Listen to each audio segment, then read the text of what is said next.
ইতিমধ্যে দুজনকৈ মানুহে তেওঁলোকৰ বক্তৃতাৰ জৰিয়তে মিয়াদী মাটিৰ নিচিনাকে অলপমান জেগা ল'লে এটা ময়ূৰ বৰা তাৰ পিছত পৰীক্ষা দিবলৈ আহিছে আনজন হ'ল আপোনালোকৰ ইয়াৰ সুসন্তান মই আজি ভাল পাইছো সমীৰণ ফুকনক মই তেওঁ গৃহ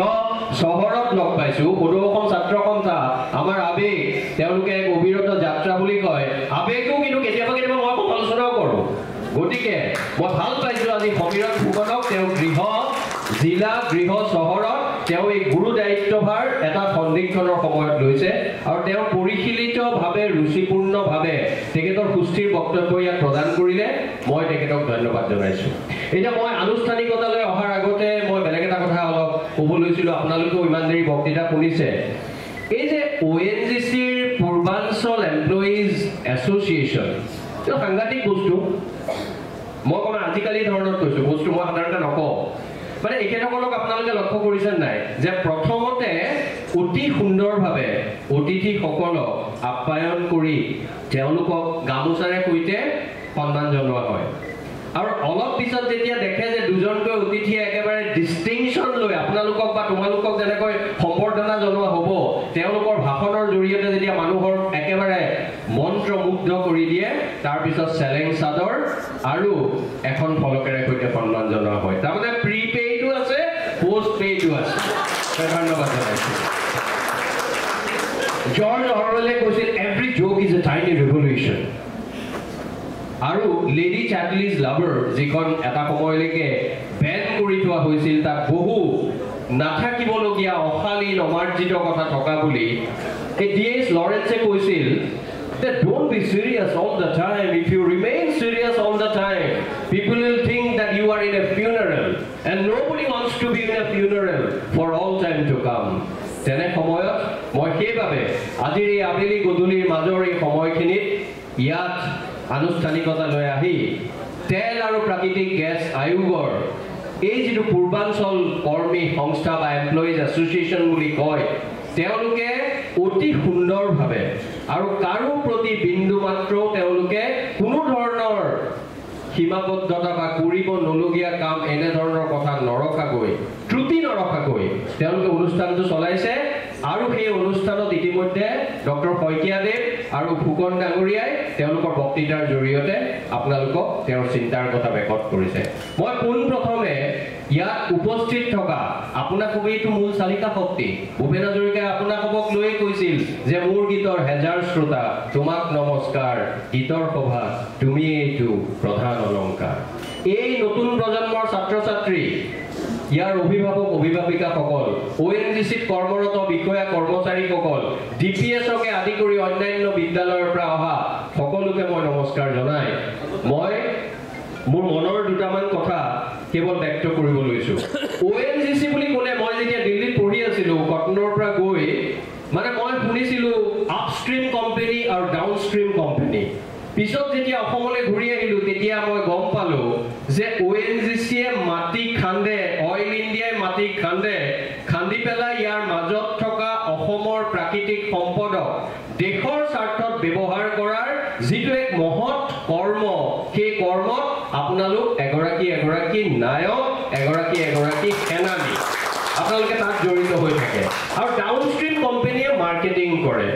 এতিয়া ONGC বুলি কোৱাৰ লগে লগে আমাৰ ইফালে থকা মানুহ বা ইয়াতো থকা বহু মানুহৰ মনত কেতিয়াবা ধাৰণাও হয় যি মানুহে ইমান আপষ্ট্ৰীম ডাউনষ্ট্ৰীম কি কৰে নাজানে ONGC মানুহৰ টকা আছে ONGCৰ টকা আছে অসমক দিব লাগিব হয় কিছু ক্ষেত্ৰত দিব লাগিব যুক্তিসংগত দাবী আপোনাৰো আছে আমাৰো আছে আমাৰ আছে মানে ছাত্ৰ সন্থাৰো আছে বেলেগ সন্থাৰো আছে কেতিয়াবা সেই দাবী দিয়ে সেইবোৰ কথা মনত থাকে আৰু কেতিয়াবা এনেকুৱাও লাগে দাবীবোৰ বেছি হৈ যায় পিছত গৈ পেলাই বহুতে কয় যে অইল ইণ্ডিয়া মইতো মুকলিকে কোৱা মানুহ যে অইল ইণ্ডিয়া যদি আজি দুলীয়াজনত নাথাকে আধামান হয়তো সংগঠন 5 বছৰ 10 বছৰৰ পিছত হয়তো নাথাকিব This may be an overstatement কিন্তু ইয়াৰ মাজতো অসমৰ সামাজিক জীৱনৰ আমাৰ যে সমস্যা আছে প্ৰতিটো ক্ষেত্ৰতে প্ৰতাৰণা আৰু প্ৰবঞ্চনাৰ সন্মুখীন হৈ বিভিন্ন ৰাজনৈতিক দলৰ মাজেৰে আমি আমাৰ বুকুৰ সপোনবোৰ বাস্তৱত পৰিণত কৰিবলৈ বিচাৰো কেতিয়াবা উজুটি খাওঁ আৰু উজুটি খাই কেৱল চৰকাৰ আৰু অৰাজনৈতিক সংগঠনক আমি সমালোচনা কৰি থাকিলেই নহ'ব নিজৰ দুখ নাগৰিক হিচাপে আমি হয়তো চিহ্নিত কৰিবলৈ চেষ্টা কৰিব লাগিব আজি মই কেইবোৰ দিশলৈ নাযাওঁ মই খালি কৈছোঁ অসমৰ বুকুৰ মাজৰ পৰা কেৱল তৈল সম্পদখিনিকে লৈ দেশ নিৰ্মাণত আপোনালোক ব্ৰতী থকা নাই পূৰ্বাঞ্চল এমপ্লয়িজ এছ'চিয়েশ্যনে প্ৰমাণ কৰিছে যোৱা বছৰৰ পৰা অসমৰ আটাইতকৈ ডাঙৰ সম্পদ এই নতুন প্ৰজন্মক উৎসাহ আৰু উদ্যম প্ৰদান কৰিবৰ বাবে এনে অনুষ্ঠান তেওঁলোকে কৰিছে গতিকে আপোনালোকক নমস্কাৰ জনাইছো আপোনালোকে তেল কেনেকৈ উলিয়াই মই নাজানো সেইটো হয়তো কোনোবা আপোনালোকক বিশেষজ্ঞই ক'ব ফাৰ্ষ্ট ডিভিজন দিব ষ্টাৰ পাব ছেকেণ্ড ডিভিজনটো কেতিয়াও নাপায় বা ডিষ্টিংশ্যন পাব কিন্তু এই ক্ষেত্ৰত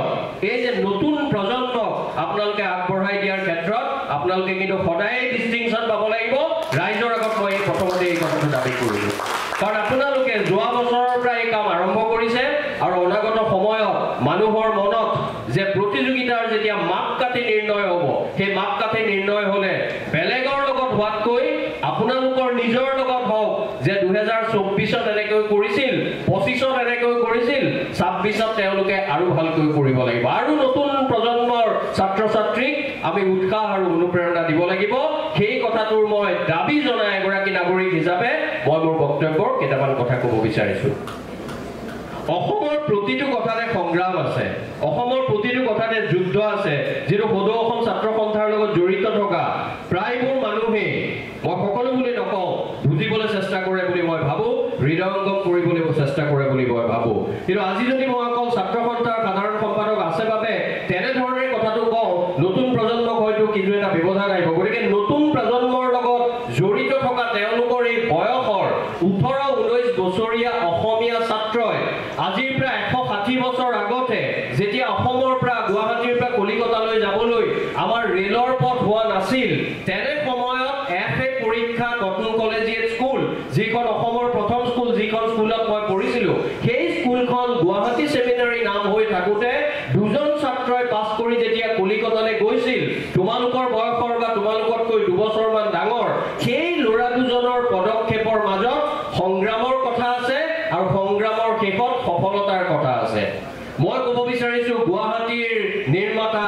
ৰূপান্তৰ খনিকৰ মানিক চন্দ্ৰ বৰুৱা যি কটন কলেজ আৰু আৰ্ট ল কলেজ প্ৰতিষ্ঠাৰ আৰু ব্যক্তি আছিল আৰু এইভাৱে ক'ব বিচাৰিছোঁ সন্মানীয় শইকীয়া ডাঙৰীয়াই আগতে কৈছিলে আমি যেতিয়া ধাৰণা ভিত্তিক কথাৰে বক্তৃতাৰ বহুবোৰ কথা কওঁ বা বক্তৃতাৰ ফুলজাৰি মৰা বুলি মানুহে নেতিবাচক অৰ্থত বক্তাসকলক কয় তেতিয়া তেওঁ এটা সঠিক কথাই কৈছিল যে আমি বক্তৃতাৰ মাজত কিবা যদি সেই ক্ষেত্ৰত তথ্যপূৰ্ণ কিবা থাকে যুক্তি থাকে বা যুক্তিপূৰ্ণ তথ্য থাকে সেইখিনি কথাও ব্যাখ্যা কৰিবলৈ চেষ্টা কৰিব লাগে সৰু দুটা উদাহৰণৰ সৈতে মই এই কথাটো ক'ব বিচাৰোঁ মানিক চন্দ্ৰ বৰুৱা গ'ল জগন্নাথ বৰুৱা জেবি কলেজ উজনিৰ প্ৰথম BA আছিল তেওঁ গ'ল তেওঁলোক যেতিয়া কলিকতাত গৈ দেখিলে যে এমাহ ডেৰমাহ সময় লাগে গুৱাহাটীৰ পৰা কলিকতালৈ যাবলৈ গুৱাহাটীততো কলেজ হোৱাই নাই তেওঁলোকৰ সপোনটো চাওক অসমীয়া ল'ৰাৰ সপোন আজিৰ পৰা 160 বছৰ আগতে 19-20 বছৰীয়া অসমীয়া ল'ৰাৰ সপোন মই তেওঁলোকৰ বাবে কৈছোঁ আজি আমাৰ হাতত ইনষ্টাগ্ৰাম আছে আমি সকলো বস্তু গুগলৰ জৰিয়তে AI জৰিয়তে আমি ঘৰতে পঢ়াৰ মেজতে পাওঁ বিচনাতে পাওঁ তেতিয়াৰ সময় কলিকতা যাবলৈ ডেৰমাহ লাগে তেওঁলোকৰ সপোনটো হ'ল আমি ভাৰতৰ গভৰ্ণৰ জেনেৰেল বৰলাট ভাৰতৰ গভৰ্ণৰ জেনেৰেল বা ভাইচৰয় তেওঁ লগ ধৰি কিয় ভাৰতৰ গভৰ্ণৰ জেনেৰেলক তেতিয়াৰ দিনত লগ পোৱা এতিয়াৰ প্ৰধানমন্ত্ৰীক লগ পোৱাতকৈ বেছি কঠিন আছিল সাম্ৰাজ্যবাদী ব্ৰিটিছৰ শাসন কলিকতাত ৰাজধানী দিল্লীলৈ তেতিয়াও ৰাজধানী যোৱা নাই মানিক চন্দ্ৰ বৰুৱা আৰু জগন্নাথ বৰুৱাই তেওঁ কলিকতাৰ বিভিন্ন কাকতৰ সম্পাদকক কুটুৰি শেষত লৰ্ড নৰ্থব্ৰুক তেওঁ আছিল তেতিয়াৰ ভাইচৰয় তেওঁৰ পৰা অলপমান সময় ল'লে আৰু সময় লোৱাৰ পিছদিনা ইণ্ডিয়ান স্পেক্টেটৰ আৰু অমৃত বাজাৰ পত্ৰিকা নামৰ দুখন কাগজত তাত এটা শিৰোনাম ওলাল অসমীয়া ল'ৰাৰ উদ্ধতালি এস্কেপেডছ অফ দ্য এছামিজ ষ্টুডেণ্টছ এটা সম্পূৰ্ণ সমালোচনাত্মক ঋণাত্মক নেতিবাচক এটা শিৰোনাম আছিল কিন্তু তাৰ আঁৰত দুজন অসমীয়া ল'ৰাৰ সাহস আছিল আৰু সেই সাহস ব্যক্তিগত সফলতা ব্যক্তিগত জীৱনৰ কিবা সপোন পূৰণ কৰাৰ বাবে নাছিল সামূহিক অসমৰ বাবে আছিল তেওঁলোকে লগ ধৰিছিল নৰ্থব্ৰুকক যে অসমলৈ ৰেলগাড়ী আহিব লাগে মানে ৰেলপথ নিৰ্মাণ হ'ব লাগে আৰু অসমৰ প্ৰাকৃতিক সম্পদ যি প্ৰাকৃতিক সম্পদৰ লগত ONGC উতঃপুতঃভাৱে জড়িত হৈ আছে এই প্ৰাকৃতিক সম্পদ দেশৰ বাবে প্ৰয়োজন হোৱাকৈ আৰু সেইভাবে পিছদিনা কলিকতাৰ কাগজত ওলাল অসমীয়া ল'ৰাৰ ৰুদ্ৰতালি আমি যদি সেইখিনি কথা ইতিহাসৰ পৰা শিকিবলগীয়া যোগাত্মক ঋণাত্মক যেনেভাৱে লয় আপুনি যদি লয় মই যোগাত্মকভাৱে লওঁ মই সেই উদ্ধতালিৰ আঁৰত অসমীয়া প্ৰকৃত তেজাল সাপ দেখা পাওঁ মই সেই সাহস আজিৰ দিনৰ অসমীয়া বহুতো মধ্যবয়স্ক আমাৰ বয়সৰ পৰা আমাৰকে 10 বছৰ সৰু পুৰুষ মহিলাই যেতিয়া মোবাইল ফোনত ইনষ্টাগ্ৰামত ৰীল বনায় অমাৰ্জিত অশালী নবদ্য অকথ্য কথাৰে কৈতে সমাজ কলুষিত কৰে তেওঁ মোৰ কাৰণে সাহসী নহয় তেওঁ সমাজৰ বাবে বৰ্জনীয় মোৰ বাবে সাহসী এই যিখিনি অসমীয়া মানুহ এইখিনি মানুহে আমাৰ গৌৰৱ তাৰ পিছত আপোনালোকে জানে মই বিস্তৃত ব্যাখ্যালৈ নাযাওঁ নৰ্থব্ৰুক আহিল গুৱাহাটীত নৰ্থব্ৰুক পতা হ'ল 1874 চনত শ্বিলঙত প্ৰথম ৰাজধানী কৰা হ'ল এই গোটেই কথাখিনিৰ আঁৰত আপোনাৰ দুজন অসমীয়া ল'ৰাৰ চেষ্টাৰ কথা আছে আৰ্জি পত্ৰৰ কথা আছে দুয়োজনে তেতিয়াৰ কথা বাদেই পিছৰ জীৱনতো ব্ৰিটিছৰ চাকৰি কৰা নাছিল দুয়োজনে ব্যৱসায় কৰিছিল আৰু অসমৰ সৰ্বতো কালৰ সৰ্বদিশৰ উত্তৰণৰ বাবে তেওঁলোকে যুদ্ধ কৰিছিল এতিয়া দ্বিতীয় এটা মই কথা কওঁ এই জীৱনত there is always a narrative and a counter narrative আৰু আটাইতকৈ আমি ভালকে দেখা পাওঁ মা দেউতা এটা কথা কয় আৰু তোমালোকৰ মনত তোমালোকৰ লগৰবিলাকে বেলেগ এটা কথা কয় প্ৰায় ক্ষেত্ৰতে সকলোতে নহলেও গতিকে সদায় এটা থাকেই মোৰ ল'ৰা ছোৱালী আছে মই নিজে মা দেউতাৰ লগত তেনেধৰণৰ কেতিয়াবা মৃদুকে হলেও কাজিয়া পেচাল খকা খুন্দা এনেকুৱা লাগি আহিছে এইটো জীৱনৰ এটা অতি দৰকাৰী inalienable part of our human life এই কথাটো যদি কোনোবাই নাই বুলি কয় সেই কথাটোৱে সঁচা কথা কোৱা বুলি নুবুজায় এতিয়া মই দ্বিতীয় কথাটো চাওঁ আপোনালোকে চাব মজাৰ তত্ত্ব যে জগন্নাথ বৰুৱা আৰু মাণিক চন্দ্ৰ বৰুৱা আছিল অভিন্ন বন্ধু তেওঁলোকৰ আৰ্জি পত্ৰৰ বাবে অসমলৈ ৰেলপথ হ'ল গোটেইখিনি কথা হ'ল পিছত আজি মোৰ মনত পৰিছে ভাল লাগে মই কথাবোৰ সদায় নিজৰ মনৰ পৰা এক্সটেম্পৰ কৈ ভাল পাওঁ মই যেতিয়া গম পালোঁ যে সমীৰণ ফুকন আহিব আৰু মিটিংখন শিৱসাগৰত হ'ব মই তেতিয়াই ভাবিলোঁ যে এই কথাটো দেখোন ক'ব পাৰি অলপ আগতে যেতিয়া আমাৰ শইকীয়াদেৱে কৈ আছিল যে কথাবোৰ ধাৰণা ভিত্তিক নহৈ কিবা এটা তথ্যৰ ওপৰত আধাৰিত হ'ব লাগে তেতিয়া মই ভাবিলোঁ যে এই কথাটো কওঁ সমীৰণ ফুকন আজি যিটো পদবীত আছে সেইটো পদবীত অসম আন্দোলনৰ সময়ত শিৱসাগৰৰ আন এজন মানুহ আছিল তেওঁ পিছলৈ অসমৰ গৃহমন্ত্ৰী হৈছিল তেওঁৰ নাম ভৃগু কুমাৰ ফুকন ভৃগু কুমাৰ ফুকনৰ আজু ককাক আছিল গংগা গোবিন্দ ফুকন কলিকতাত প্ৰথম প্ৰগতিশীল আছিল পিছলে বয়স কৰাৰ পিছত তেওঁ অলপ পুৰাতনীয়া প্ৰাচীনপন্থী হৈছিল সেইবোৰ বিশ্লেষণলৈ মই এতিয়া যাব বিচৰা নাই কিন্তু বেজবৰুৱাকে আদি কৰি অন্যান্য সকলেও তেওঁ গুৰু মানিছিল কাৰণ তেওঁ তেওঁলোকতকৈ জ্যেষ্ঠ আছিল মই এতিয়া আহিব বিচাৰিছোঁ মাণিক চন্দ্ৰ বৰুৱাৰ দ্বিতীয়টো প্ৰচেষ্টা মই যে কৈছিলোঁ দ্বন্দ্ব নেৰেটিভ এণ্ড কাউণ্টাৰ নেৰেটিভ আপুনি এতিয়া শুনিব শিৱসাগৰত বোধকৰোঁ 1891-92 চনত শিৱসাগৰ টাউনত এখন মিটিং হৈছিল এনেকুৱা বন্ধ কোঠা ইমান ডাঙৰ নহয় কোঠাখনত মিটিঙত কোন আছিলে গংগা গোবিন্দ ফুকন মিটিঙত আছিলে জগন্নাথ বৰুৱা মিটিঙত আছিলে প্ৰথম অসমীয়া উচ্চ ন্যায়ালয়ৰ ন্যায়াধীশ দ্য ফাৰ্ষ্ট এছেম্বলি জাজ আব্দুল মজিদ মানুহে প্ৰথম অসমীয়া মুখ্য ন্যায়াধীশজনৰ নাম জানানে আমি পঢ়িছিলোঁ হলিৰাম ডেকা কিন্তু প্ৰথম অসমীয়া ন্যায়াধীশ আছিল যোৰহাটৰ আব্দুল মজিদ এই আব্দুল মজিদ গংগা গোবিন্দ ফুকন আৰু জগন্নাথ বৰুৱা মিটিঙত এফালে আনফালে আপোনাৰ মাণিক চন্দ্ৰ বৰুৱা আমাৰ ফণীধৰ চলিহা শিৱসাগৰৰ লগত চলিহা পৰিয়ালৰ কিমান গভীৰভাৱে সম্পৃক্ত আমি হয়তো ক'ব নালাগে আৰু আনজন আছিল বেণুধৰ ৰাজখোৱা প্ৰখ্যাত তেওঁ সাহিত্যিক তেওঁ সাহিত্য সভাৰ সভাপতি আৰু লগতে প্ৰখ্যাত অসমীয়া পণ্ডিত ডিম্বেশ্বৰ নেওগৰ তেওঁ শহুৰ দেউতা আছিল এতিয়া মই এই কথাবোৰ এই কাৰণে কৈছোঁ সেই মিটিঙত এটা সিদ্ধান্ত ল'বলৈ মাণিক চন্দ্ৰ বৰুৱা আহিছিল কটন কলেজ স্থাপন কৰাৰ 10 বছৰমান আগৰ পৰা তেওঁ গোটেই অসম ঘূৰি ফুৰিছে এই যে সংগ্ৰাম এওঁলোকৰ জীৱনৰ সংগ্ৰাম আপোনালোকৰ সংগ্ৰাম কৰ্মচাৰীসকলৰ সংগ্ৰাম এই সংগ্ৰামৰ মাজত ব্যক্তিগত সংগ্ৰামৰ লগতে সামাজিক সংগ্ৰামৰ এটা ক'ৰবাত নহয় ক'ৰবাত কিবা এটা যোগসূত্ৰ থাকে মই সেই কথাটোৱে ক'ব বিচাৰিছোঁ এতিয়া মিটিংখনত এনে এটা পৰ্যায়লৈ গ'ল মাণিক চন্দ্ৰ বৰুৱা আহিছে শিৱসাগৰ কাৰণ শিৱসাগৰ এখন গুৰুত্বপূৰ্ণ ঠাই শিৱসাগৰত তেওঁ মোবিলাইজ কৰিবলৈ আহিছে এতিয়া শিৱসাগৰৰ মিটিংখনত আমাৰ গংগা গোবিন্দ ফুকনে ক'লে যে অসমত যদি কলেজ পাতে আৰু সেইটো সিদ্ধান্ত যদি এইখন মিটিঙত লয় তেতিয়াহ'লে সেইখন মিটিঙত মই নাথাকোঁ ওলাই গুচি গ'ল খঙত তেওঁ পিছে পিছে ওলাই গ'ল মাণিক চন্দ্ৰ বৰুৱাৰ বন্ধু জগন্নাথ বৰুৱা যি এসময়ত মাণিক চন্দ্ৰ বৰুৱাৰ লগত মিলি কলিকতাত আৰ্জি পত্ৰ পত্ৰ দিছিল আৰু ওলাই গ'ল পিছত ন্যায়াধীশ হোৱা আব্দুল মজিদ থাকিল মানিক চন্দ্ৰ বৰুৱাৰ লগত আন দুজন ব্যক্তি আৰু আছিল মই বিখ্যাত ব্যক্তিকেইজনৰ নাম কৈছো ফণীধৰ চলিহা আৰু বেনুধৰ ৰাজখোৱা এতিয়া আপোনালোকে এইটো ভাবি নল'ব দণ্ড আছিল সেই আগৰ তিনিজন মানুহৰ উদ্দেশ্য বেয়া তেওঁলোকে অসমৰ হিত বিচৰা নাছিল কলেজ বিচৰা নাছিল কিন্তু তেওঁলোক বেছি ভৱিষ্যদৰ্শী নাছিল তেওঁলোকে ভাবিলে গংগা গোবিন্দ ফুকন ব্ৰিটিছে কৈ আছে অসম এখন অস্বাস্থ্যকৰ জেগা গুৱাহাটী আৰু অস্বাস্থ্যকৰ সেই গুৱাহাটীত আচলতে কলেজ পতাৰ যোগ্য নহয় তেওঁলোকে সেই যুক্তিটো সমৰ্থন কৰিছিল আৰু তাৰ বিপৰীতে ব্ৰিটিছক তেওঁলোকে দাবী কৰিব বিচাৰিছিল অসমীয়া ছাত্ৰৰ বাবে ছাত্ৰীৰ বাবে নহয় দেই তেতিয়া লৈংগিক বৈষম্য বহুত আছিল অসমীয়া ছাত্ৰৰ বাবে কলিকতাত ছাত্ৰাবাস নিৰ্মাণ কৰা হওক অসমত কেতিয়াও কলেজ হ'ব নালাগে অন্ততঃ এতিয়া হ'ব নালাগে কিন্তু সেই কথাৰ দ্বাৰা নিৰুৎসাহিত নহয় আমাৰ মানিক চন্দ্ৰ বৰুৱা ফণীধৰ চলিহা আৰু বেনুধৰ ৰাজখোৱা লাগি থাকিল আৰু সেইবাবে 1901 চনৰ 27 মেৰ দিনা আমি কটন কলেজ পালো আৰু কটন কলেজৰ জন্মৰ সময়ত সমগ্ৰ উত্তৰ পূৰ্বাঞ্চল সমগ্ৰ অসমৰ মানুহৰ সেই যিটো সামাজিক সপোন আছিল শৈক্ষিক দেশখনক লৈ সমাজখনক লৈ সপোন আছিল সেই সপোন বাস্তৱত পৰিণত হ'ল আৰু আটাইতকৈ ভালকৈ পৰিণত হ'ল কাৰণ তাত অষ্টম শ্ৰেণীলৈকে পঢ়া এজন অসমীয়া মানুহ তেওঁ বিহগী কবি বুলি বিখ্যাত ৰঘুনাথ চৌধুৰী তেওঁ তাত গীত লিখিছিল ৰচিছিল গাইছিল আৰু কৰ্মবীৰ নবীন চন্দ্ৰ বৰদলৈ হাৰমনিয়াম বজাইছিল গতিকে মই এই কথাটো কৈছো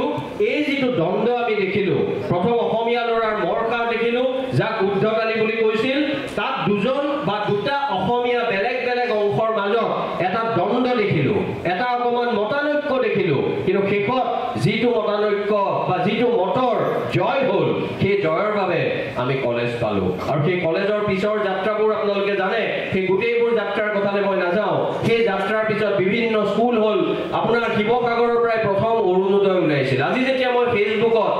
মই পোষ্ট এটা দিছিলো যে উদাৰ অসমীয়াত্বৰ পীঠস্থান শিৱসাগৰলৈ মই যাম অধিকাংশ মানুহে 99% মানুহে সেই কথাটোত সমৰ্থন কৰিছে বা আহিব এনে ধৰণৰ সদৰ্থক মন্তব্য দিছে এজন দুজনে খুব কৌশলীভাৱে আমাৰ কৌশলবোৰ সামাজিক মাধ্যমত ওলাই যায়তো তাতো অকমান ধৰি লওক মিহিকে মই ঠিক ৰাজনীতি বুলি নকওঁ কিবা এটা কৰিব বিচাৰিছে আৰু মই থাকিলে সাধাৰণতে অলপমান কমকে কৰে কাৰণ মোৰ মুখখন অকমান ভাল নে বেয়া আপোনালোকে জানে মই অলপ খোলাকে কৈ দিওঁ কিন্তু তথাপিও শিৱসাগৰক লৈও তাৰমানে তেনেধৰণৰ চিন্তা কৰে এই গোটেইবোৰ কথা সদায় থাকিব এইবোৰ কথাক আওকাণ কৰি শিৱসাগৰৰ ল'ৰা ছোৱালীয়ে সমগ্ৰ অসমক এই যে 1846 চনত অৰুণোদয় হোৱাৰ পৰা বা তাৰ আগৰ পৰা ইয়াৰ যিটো বৌদ্ধিক সাংস্কৃতিক আহোম ৰজাৰ দিনৰ পৰা আমি শিৱসাগৰৰ পৰা অসমে যিটো কথা পাইছো সেই কথাবোৰ যদি কোনোবা সময়ত এতিয়া ৰাস্তা বেয়া হোৱাৰ কাৰণে গতিৰোধক আহা যেন লাগে ৰৈ গৈছে আমাৰ কিন্তু বৌদ্ধিক ৰাস্তা আমাক গড় কাপ্তানি বিভাগ মই উপনিৰ্মাণ বুলি নকওঁ গড় কাপ্তানি বুলি কওঁ অসমীয়া লাগে এই গড় কাপ্তানি বিভাগে বনোৱা ৰাস্তাত যদি নাহেও আমাৰ কিন্তু বৌদ্ধিক ৰাস্তাত আহিব লাগিব আৰু সেই কথা ত্বৰান্বিত কৰিব লাগিব নতুন প্ৰজন্মৰ ছাত্ৰ ছাত্ৰী ত্বৰান্বিত কৰাত বাধাপ্ৰাপ্ত হ'লে মই বিচাৰিম তেওঁলোকৰ লগত সদৌ অসম ছাত্ৰ সন্থা আৰু এনেবোৰ কাৰণতেই মই ছাত্ৰ সন্থাই হওক কৃষক মুক্তিয়ে হওক জাতীয়তাবাদী যুৱ ছাত্ৰ পৰিষদেই হওক বা আন কোনো বিখ্যাত মানুহৰ কথা শইকীয়াদেৱে ক'লে মই ক'ব বিচৰা নাছিলো মই যেতিয়া ভাবো কোনোবা মানুহ বা কোনোবা সংগঠনৰ প্ৰকৃত সম্ভাৱনীয়তা যিমান আছে সিমানখিনি বাস্তৱত পৰিণত হোৱা নাই তেতিয়া আঙুলিয়াই দিয়াটো কৰ্তব্য বুলি মই ভাবো কাৰণ মই নাভাবো মই আঙুলিয়াই দিলে মই দুটামান বঁটা কমকৈ পাম দুখনমান গামোচা কমকৈ পাম কাৰণ মানুহৰ মৰম আৰু মানুহৰ বাবে কাম কৰাৰ পিছত পোৱা পৰিতৃপ্তি বা সন্তুষ্টি এই গোটেইখিনি কথা অকল গামোচা অকল পুৰস্কাৰ তাৰ দ্বাৰা কিন্তু জুখিব নোৱাৰি গতিকে এই কথাটো মই গুৰুত্বপূৰ্ণ বুলি ভাবো এতিয়া অকমান সিৰিয়াস কথা নকওঁ বুলি প্ৰথমতে মই দুটামান মাজত ক'ব লগা হ'ল তথ্যৰ বাবে আমাৰ শইকীয়াদেৱকে তাৰ বাবে মই আচলতে ধন্যবাদ বা অভিনন্দন জনাব লাগিব তেওঁ যিটো বাট কাটি দিছিল যে এনেকুৱা ধৰণৰ মই ভাবিলো হয় আৰু মই সাধাৰণতে তেনেকুৱাই কৰিবলৈ চাওঁ নহ'লে ধাৰণা ভিত্তিক কথা সদায় কৈ যোৱা হয় মই অলপ আগতে সমীৰণ ফুকন ডাঙৰীয়াই কৈছিলে তেওঁ শব্দ দুটাও কৈছে যে ফেচবুক আৰু ইনষ্টাগ্ৰাম তেওঁ ইনষ্টা বুলি কৈছে তেওঁ নতুন প্ৰজন্মৰ আমি পুৰা ইনষ্টাগ্ৰাম বুলি ক'লে আমি ভালকে পাওঁ আমাৰ মূল ল'ৰা ছোৱালীও ইনষ্টাই কয় আৰু মোক এতিয়া মই কৈ লওঁ প্ৰথম কথাটো মোৰ ল'ৰা ছোৱালীয়ে মই ইনষ্টাগ্ৰামত অহা দেখি প্ৰথম কামটো কৰিছে মোক ব্লক কৰি দিছে কিন্তু সঁচা কথাটো কথা ঠিক আছে এতিয়া হেতু এটা সত্য এটো বাস্তৱ সত্য আৰু বাজি নহয় মই ইনষ্টাগ্ৰামত বৰ এক্টিভ নহয় মই কৈছো মই নতুন প্ৰজন্মৰ পৰা আৰু আপোনালোকক কৈছো যে কোনোবাই যদি নিবিচাৰে বেলেগ কথা কিন্তু কোনোবাই যদি ফেচবুক ইনষ্টাগ্ৰাম কৰিব বিচাৰে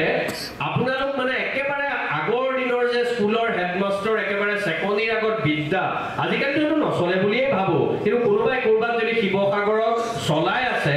মই আপোনালোকক নচলাবলৈ নকওঁ কিন্তু পুনৰ বিবেচনা কৰিবলৈ চাম মানে তোমালোকে বুজি পাইছা নহয় ন মই অসমীয়া কৈ লগাই দিছো আৰু মানে they have to reconsider their decision whether to allow you or not allow you to use social media sites like Facebook and Instagram আপোনালোকে ভাবিব নিজে ভাল সিদ্ধান্ত ল'ব কিন্তু মা দেউতাক কৈছো অভিভাৱকক কৈছো এটা তোমালোকক কওঁ তোমালোকে কিন্তু দিনটোৰ 24 ঘণ্টাৰ আধা ঘণ্টা বা অতি বেছি গৰমৰ বন্ধ বা কিবা সময়ত দেওবাৰৰ দিনটো 1 ঘণ্টা তাতকে বেছি যদি তুমি সামাজিক মাধ্যম বা এই ইনষ্টাগ্ৰাম ফেচবুকৰ মাজত ব্যস্ত হৈ থাকা সময় কেনেকৈ উৰি যাব সেই কথাটো কিন্তু আৰু গম নাপাবা মই অনুৰোধ জনাও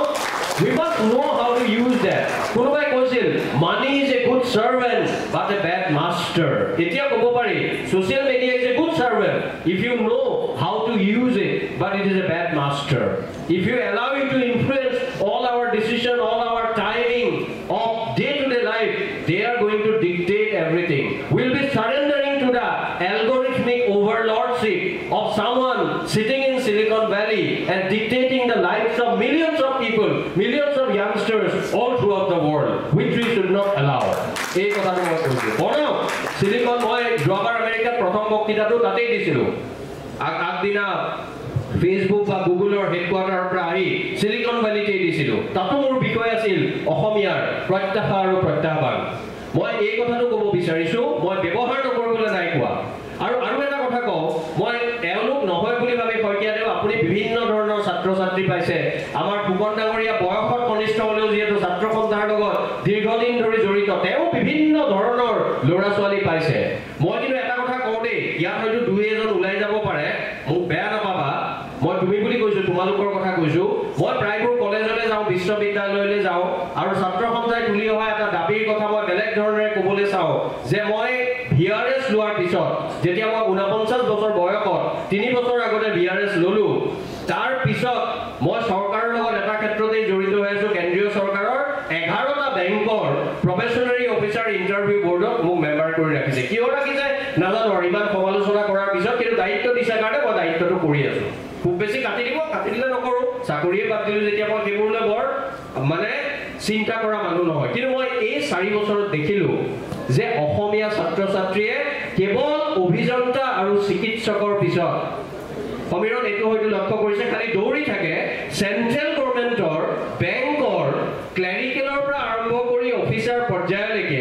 ইমানবোৰ চাকৰি আছে সেই চাকৰিলৈ কিন্তু আমাৰ অভিভাৱক আমাৰ শিক্ষক শিক্ষয়িত্ৰী আৰু আমাৰ ছাত্ৰ ছাত্ৰী বেছি উদ্বিগ্ন নহয় মই সাধাৰণীকৰণ নাই কৰা এক্সেপশ্যন ওলাব ব্যতিক্ৰম থাকিব কিন্তু বহু মানুহৰ এই ক্ষেত্ৰত নাই মই তেওঁলোকক অনুৰোধ জনাইছো ইমান ভাল ভাল চাকৰি আছে মই 7টা চাকৰি পাইছিলো গোটেইকেইটা চেন্ট্ৰেল গভৰ্ণমেণ্টৰ 94 95ত তাত ক্লেৰিকেলো আছিল অফিচাৰো আছিল জইন কৰিলো প্ৰফেশনাৰী অফিচাৰ হিচাপে নাবাৰ্ডত 25 বছৰ চাকৰি কৰি ডিজিএম হৈ থাকোতে মই 21 চনত মই ভিআৰএছ ললো কিন্তু মই পৰীক্ষা সকলোবোৰ দিছিলো কোনো চাকৰিয়ে ভূপেন হাজৰিকাই তাহানিতে কোৱা নাছিল জানো 72 চনত নেতাৰ আগতে এই যে অটোৰিক্সা চলাও আমি দুয়ো ভাই আপোনালোকেতো শুনিছে মোৰ প্ৰেয়সীয়ে কি কৈছে তাত প্ৰেমৰ কথা আছে প্ৰেমৰ লগত আৰু কিমান ধুনীয়া কথা আছে মনত পৰে গানটো মই সুধিলো তোক বিয়া কৰিব জানো নহলি যে তই প্ৰফেছাৰ কি উত্তৰ দিয়ে মোৰ প্ৰেয়সীয়ে বুজে দাদা ডিগনিটি অফ লেবাৰ এই যে শ্ৰমৰ মৰ্যাদাৰ কথা এই যে কৈছিল অৰ্থনীতি দুয়োৰে সাবজেক্ট মই এই গোটেই কথাখিনি সাধাৰণতে মই তেখেতসকল ওলাই যাওঁতে গম পাইছো যে মই হয়তো বক্তৃতা দি থকা যেনে ভাল আছিল যে মই গানৰ কলি এটা গুণগুণালো এইটো সম্পূৰ্ণ কাকতলীয় হ'ব পাৰে it may be totally coincidental I don't know the gentleman who just went out মই ভাবিলো অকমান লাগিল আৰু যে গানৰ কলিটো দিওঁতে যিহেতু গ'ল হুইচ মে বি কোইনসিডেন্টাল যে গানটো বৰ বেয়া হ'ল গতিকে অলপমান তেখেত গ'ল নেকি? ঠিক আছে মই চাওক এই যে বক্তৃতাই নোৱাৰা কথা আপুনি এইবোৰো ভাই মানে তেখেতে বেয়া নাপায় বুলি জানো, তেওঁ মোতকৈ অলপ অগ্ৰজ, মইতো ক'ব পাৰিম, জোকাব পাৰিম, ফোন কৰি ক'ব পাৰিম যে মোৰ বক্তৃতাই আপোনাক মন্ত্ৰমুগ্ধ কৰি ৰাখিছিল, কিন্তু যেতিয়াই মই গান গালো আপুনি ইয়াৰ পৰা যাবলৈ বাধ্য হ'ল। এইটো চোৱা। So this is called sense of humor. মই কোৱা নাই যে মোৰ বিৰাট ৰসবোধ আছে, কিন্তু জীৱনত এইবোৰ কথাও দৰকাৰ। This is a harmless social lubricant. সমাজখন চলিবলৈ অকল চিৰিয়াছ কথাৰে আমাৰ সমাজ নচলে। মই সমীৰণক ধন্যবাদ জনাইছো, কাৰণ নহ'লে মই এটা ভুল থাকি গ'ল হয়, কোন গ'ল যে গানৰ কাৰণেই গ'ল নেকি। মই এতিয়া বেলেগ কথা কৈ আছিলো, এই যিটো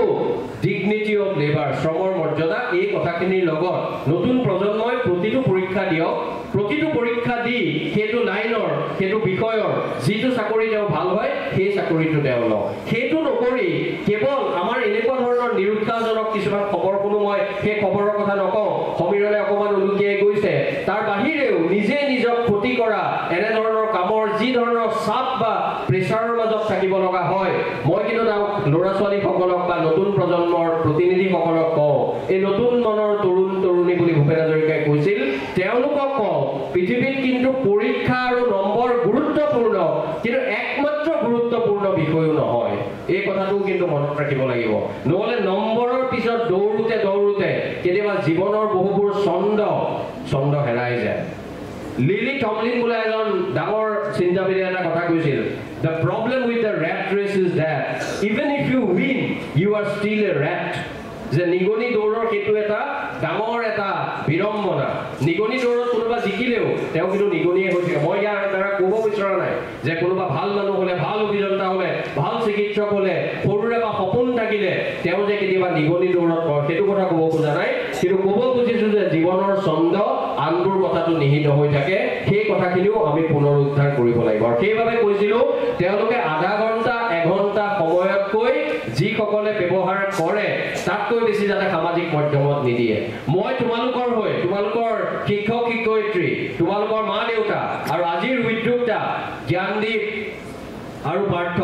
জ্ঞানদীপ আৰু পাৰ্থই ভাবিছে ইমান কষ্ট কৰি মাতিলো মানুহজনৰ ইমানটো কণ্ডিশ্যন, এইবিলাক বহুত হৈছে, আমাৰ নামেই লোৱা নাই। অসমীয়া অতিথি পৰায়ণতা, আজি 1400 বছৰ আগতে হিউৱেন চাঙে আহি অসমৰ কথা যে কৈছিল, পৰিশীলিত ৰুচিবোধৰ কথা, আমাৰ ভাষাটো বেলেগ, মইতো ভাবো আমাৰ ভাষিক জাতীয়তাবাদ তাৰ পৰাই আৰম্ভ হৈছে 1400 বছৰ আগত, লগতে কৈছিল অসমীয়া অতিথি পৰায়ণতাৰ কথা।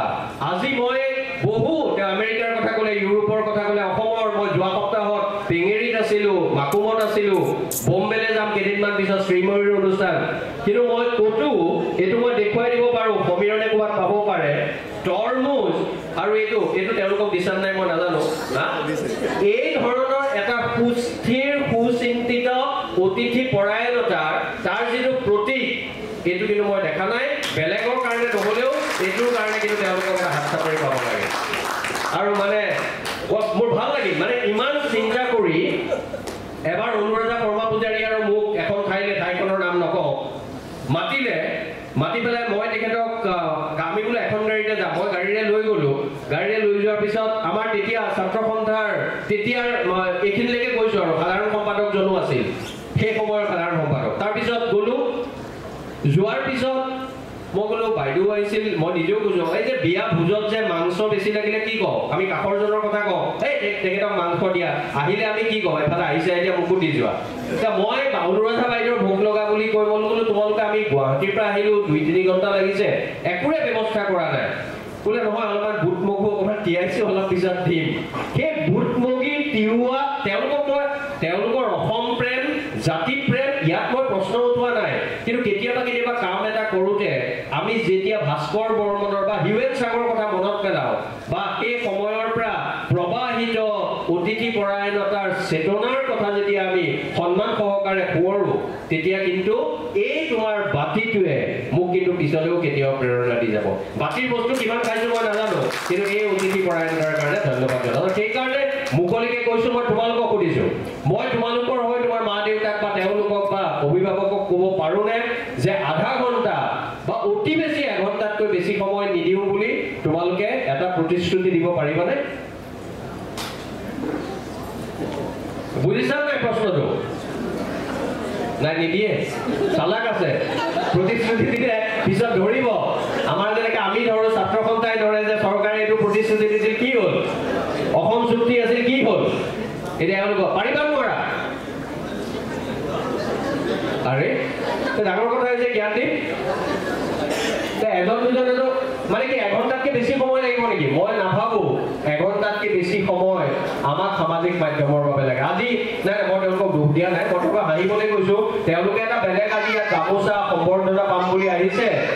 তোমালোকে ভুল কৰি ময়ূৰ পৰাক মাতিছা হঠাৎ পৰীক্ষাত নাহিবলগীয়া ধৰণৰ প্ৰশ্ন এটা সুধি দিছোঁ গতিকে অকণমান তেওঁলোক অস্বস্তিত পৰিছে গতিকে মই তেওঁলোকক দুখ ধৰা নাই মই কৈছোঁ যে এনেকুৱা ধৰণৰ প্ৰশ্নও জীৱনে কেতিয়াবা আমাৰ ওচৰলৈ ঠেলি দিয়ে বা আমাৰ ওচৰলৈ আনে আমি সেইখিনি অৰ্থপূৰ্ণভাৱে আৰু ফলপ্ৰসূভাৱে মোকাবিলা কৰিব লাগিব we must know how to tackle things smartly effectively and if possible smilingly নহ'লে জীৱনত দুখ বহুত আছে সংগ্ৰাম বহুত আছে গতিৰোধক বহুত আছে প্ৰত্যাহ্বান বহুত আছে গতিকে এনে বিভিন্ন কথাৰে সৈতে অসমৰ ইতিহাসৰ মাজত অসমৰ সামাজিক জীৱনৰ মাজত আমাৰ বহু কথা আছে এই গোটেইখিনি কথাৰে বহু সময় বহু ধৰণৰ কথা ক'ব পাৰি কিন্তু আজিৰ সময়ছোৱাত মই যিহেতু অধীৰ উৎকণ্ঠাৰে তেওঁলোক বা আপোনালোক ৰৈ আছে মই খুব আৰু দীঘলীয়াকৈ অসমৰ ইতিহাসৰ এই আকৰ্ষণীয় তথ্য যিবোৰ তথ্যই মই দিল্লীত পঢ়া যদিও মই হিষ্ট্ৰী কেতিয়াও অসমত পঢ়া নাছিলোঁ মোৰ মনত এতিয়াও এক হেন্দুলনি তোলে থৌকি বাছৌ লাগে যে এনেকুৱা ধৰণৰ কথা হৈছিল শিৱসাগৰতে এই যিটো কথা ক'লোঁ সাংঘাতিক কথা বহু মানুহে নাজানে মোক কটনৰ মোৰ শিক্ষা কৰোঁ 80 বছৰৰ ওপৰত তেওঁ ক'লে কালি মই গোপীনাথ বৰদলৈ বক্তৃতা দিওঁতে মোৰ 7জনকৈ শিক্ষাগুৰু আছিল বক্তা মই আপুনি চাওক মোৰ কেনেকুৱা ধৰণৰ অৱস্থা হ'ব কালি নহয় পৰহি 6 তাৰিখে গোপীনাথ বৰদলৈ জন্মদিন মই তেতিয়া দেখিলোঁ যে তাত দুজনমান মানুহ আজিকালি আমি সৰু ল'ৰা ছোৱালীক যদিও বয়সস্থ মানুহেও মোবাইল চাই থাকে মোতকৈ বয়সত ডাঙৰ মোবাইলত ব্যস্ত মই প্ৰথম আৰম্ভ কৰিলোঁ গোপীনাথ বৰদলৈৰ কথাটো কিহেৰে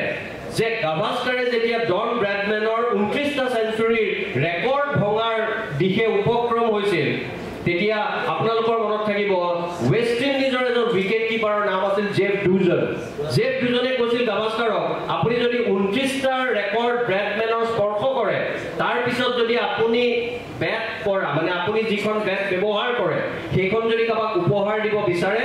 always remember that I am always behind you কাৰণ উইকেট কিপাৰ পিছফালে থাকে আৰু গাভাস্কাৰে 29টাৰ পিছত নহয় 30টাৰ পিছ চেঞ্চুৰী কৰাৰ পিছত জেফ ডুজনক দিছিল মই সেই কথাটোৱে আনি পেলাই ক'লোঁ যেতিয়া মানুহক মোবাইলত দেখিলোঁ যে আমিতো এতিয়া হয়তো IPL চাইছোঁ বা কিবা কৰিছোঁ কিন্তু আমাৰ কিমানে মনত ৰাখিছে যে গোপীনাথ বৰদলৈ ৰাজনৈতিক সংগ্ৰামৰ বাহিৰেও গুৱাহাটীত তেওঁ বৰগীত গোৱাৰ পৰা টেনিছ খেলাৰ পৰা বিভিন্ন নাটক কৰাৰ পৰা তেওঁ গোপীনাথ বৰদলৈ একাদশ আৰু প্ৰবোধ চন্দ্ৰ লাহিৰী একাদশৰ মাজত ক্ৰিকেট খেল হয় আৰু গোপীনাথ বৰদলৈ এবাৰ তেনেকৈ ভাল খেলাৰ পিছত নাট্যকাৰ চন্দ্ৰ ফুকনক গাভাস্কাৰে জেফ ডুজনক দিয়াৰ দৰে তেওঁ বেটখন দিছিল এই কথাবোৰ আমি যদি আকৰ্ষণীয় ৰূপত নতুন প্ৰজন্মৰ আগলৈ আনিব নোৱাৰোঁ তেতিয়াহ'লে মই ভাবোঁ এই ইতিহাস আমাৰ সমাজ জীৱনৰ সংগ্ৰাম সমাজ জীৱনৰ বিভিন্নবোৰ কথা শুকান তথ্যৰ সমাহাৰ হ'ব শুকান তথ্যৰ সমাহাৰৰ প্ৰতি ৰীল বা সামাজিক মাধ্যম ভাল পোৱা নতুন প্ৰজন্ম আকৰ্ষিত নহ'ব তাৰ বাবে তেওঁলোকক দুখ দি হয়তো লাভ নহ'ব আমাৰো দায়িত্ব আছে আমাৰো কৰ্তব্য আছে মই ভাবোঁ পূৰ্বাঞ্চল ONGC যিটো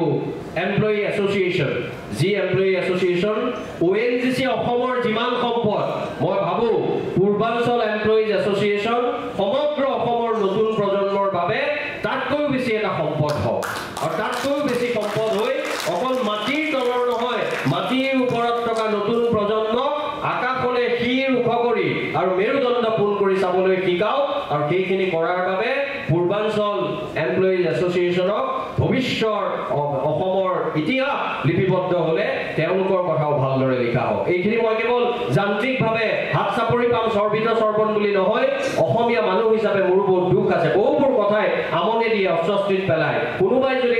ভাল কাম এটা আৰম্ভ কৰে সেই কামটো যাতে অনাগত দিনত অব্যাহত ৰাখিব পাৰে আৰু ত্বৰান্বিত কৰি জাতীয় জীৱনলৈ কিছু হ'লেও পোহৰ মাতি আনিব পাৰে তেতিয়াহ'লে মই ভাবিম আমি সকলোৱে আমাৰ সমাজখনৰ প্ৰতি দায়বদ্ধতাৰে কাম কৰিছোঁ আৰু সেইটো বাবে আপোনালোকৰ সহায় সহযোগ লাগিব এমপ্লয়ী এছ'চিয়েশ্যনে ভাল ক'লে বাহ দিব বেয়া ক'লে সমালোচনাও কৰিব ভয় কৰিব নালাগে এই সমালোচনা আমাৰ মানুহে আজিকালি কয় ছাত্ৰ সন্থাই কয় আমিও কওঁ যে অসমৰ পৰিৱেশটো এতিয়া বৰ ভয়ৰ পৰিৱেশ হৈছে কিন্তু যিমান ভয়ৰ পৰিৱেশ হৈছে সমীৰণে এইটো কথা হয়তো মোৰ লগত সহমত প্ৰকাশ কৰিব অসমৰ একাংশ লেখক আৰু একো হেৰুৱাব লগা নাই বহু বঁটা বাহন পালে টেলিভিছনত মাতিলে বা লিখিবলৈ গ'লে কিবা এটা অজান ভয়ৰ কথা নকয় এই যিটো ভয় যিমান কৰিব লগা হৈছে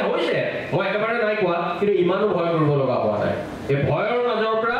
আহক আমি চিন্তা কৰোঁ মানিক চন্দ্ৰ বৰুৱা জগন্নাথ বৰুৱাৰ সাহসলৈ ভয়ৰ মাজৰ পৰা আমি চিন্তা কৰোঁ ONGCৰ